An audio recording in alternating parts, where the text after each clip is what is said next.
तर हाम्रो उद्योग मन्त्रीहरू यहाँ चुरोट र रक्सीको लाइसेन्स कतिमा बेच्ने भनेर चर्चा गरिरहनु भएको छ।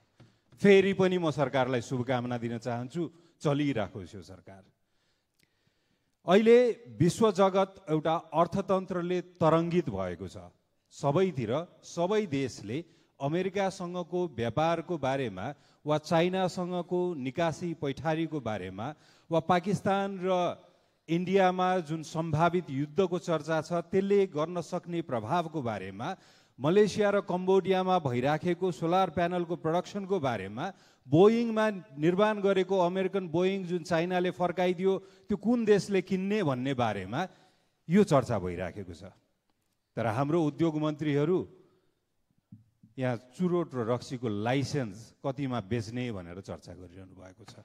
फेरि पनि म सरकारलाई शुभकामना दिन चाहन्छु, चलिराखोस् यो सरकार।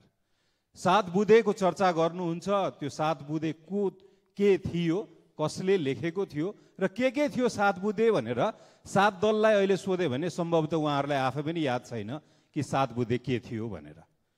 त्यो एकचोटि सम्झिन पनि उहाँहरूलाई अनुरोध गर्न चाहन्छौँ। तर हामीले यो 7 दलको 7 बुँदे के थियो भनेर हामीले चाहिँ बुझिसक्यौँ।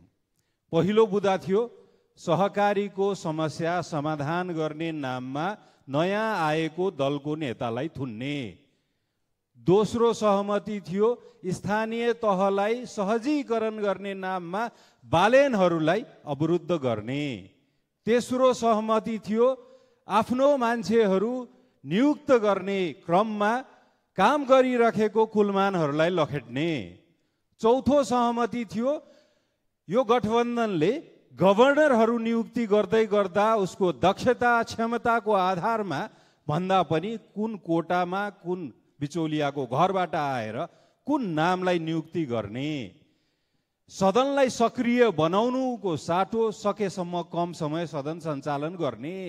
यस्तै सहमति थियो र विभिन्न पक्षलाई राजनीतिक स्थिरताको लागि सडकमा आउन दिने, यो व्यवस्थाप्रति प्रहारको लागि यथेष्ट सम्भावना दिने र अन्तिम सहमति थियो शिक्षक होस्, कर्मचारी होस्, चिकित्सक होस्, सबैलाई सडकमा आउने वातावरण बनाइदिने। यही सहमति थियो 7वटा। त्यो अनुसार त सरकार सफल भइसक्यो होइन? नत्र हामीलाई भन्नुहोस् न, संविधान संशोधनको बुँदा थियो भने कार्यदल कहिले बन्यो? 10 महिना भयो, कार्यदलले कति काम गर्यो? त्यो त कुनै परिणाम छैन नि सरकारसँग। यदि सरकार ढल्दैन भन्दै गर्दा सरकारले पिलर मजबुत बनायो भन्ने परिणामहरू पनि सुनाइदिनुहोस् न हामीलाई। त्यो हामी खोज्दैछौँ। र अर्को कुरा, हामी अहिले बजेट बनाउने पूर्व सन्ध्यामा भएको बेलामा, बजेट अधिवेशनमा भएको बेलामा सरकारलाई एउटा सुझाव दिन चाहन्छु कि सबै देशको एउटा कन्ट्री स्ट्र्याटेजी हुन्छ।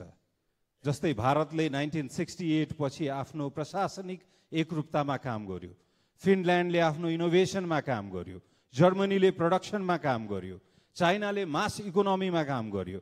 यो सबै देशले एउटा कन्ट्री स्ट्र्याटेजी बनाएर अगाडि बढ्यो र काम गर्यो।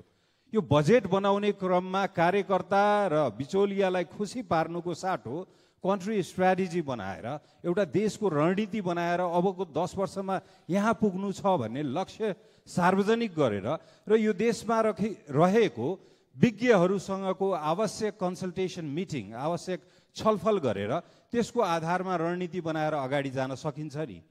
यहाँ त यथेष्ट सबैलाई विदेश पठाउने वातावरण बनाउनुको साटो उहाँहरूलाई समेटेर सँगसँगै काम गर्ने कि उहाँहरूको जात, उहाँको धर्म र विशेष गरी उहाँको दल, आबद्ध दल नहेरिकन सबै नेपाली हुन् र सँगै काम गर्न सकिन्छ भन्ने एक किसिमको वातावरण बनाएर काम गर्ने हो कि?